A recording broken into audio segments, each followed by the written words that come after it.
कहानी का नाम साया, हर मिनट एक रहस्य।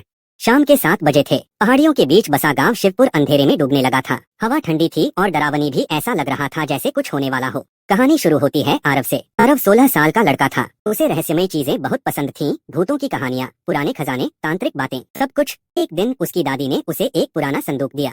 पहला मिनट, संदूक में एक पुरानी डायरी थी। जैसे ही आरव ने पहला पन्ना पढ़ा, उसके रोंगटे खड़े हो गए। अगर ये पढ़ रहे हो तो समझ लो, साया अब भी जिंदा है। दूसरा मिनट, डायरी में लिखा था, वो अंधेरे में दिखता है पर हर वक्त हमारे पास होता है। अचानक कमरे की लाइट बंद हो गई और दीवार पर एक परछाई दिखी। आरव डर कर बाहर आया। गांव बिल्कुल शांत था, लेकिन मंदिर की घंटियां खुद ब खुद बज रही थीं। वहीं एक बूढ़े पंडित मिले। डायरी तुमने खोल ली। चौथा मिनट, पंडित बोले, ये डायरी उस आत्मा की है जिसे तेरे दादा ने काबू में किया था। अब तुझे ही उसे रोकना होगा। पांचवा मिनट, पंडित ने उसे एक लोहे की अंगूठी दी, इससे तू साया को पहचान सकेगा, लेकिन सावधान, अब वो इंसान का रूप ले सकता है। छठा मिनट, जब आरव घर पहुंचा तो उसकी माँ अजीब सी लग रही थी। उनकी आंखें काली थीं। बेटा, इतनी देर कहाँ था? माँ ने कहा, लेकिन आवाज में कुछ गड़बड़ थी।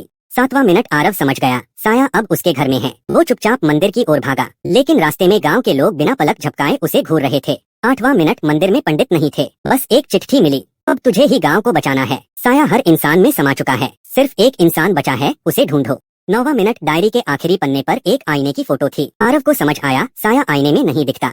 10वां मिनट, वो दौड़कर कुएं के पास पहुंचा, जहां एक टूटा हुआ आईना था। आईने में देखा, उसकी माँ खड़ी थी, पर उनकी परछाई नहीं दिख रही थी। आरव ने लोहे की अंगूठी से माँ के पैरों को छुआ। एक जोरदार चीख सुनाई दी और साया गायब हो गया। गांव फिर से शांत हो गया, लेकिन आरव जान गया था, रहस्य कभी खत्म नहीं होते। इससे हमें सीख मिलती है, डर से भागो मत, समझो और सामना करो, यही असली जीत है।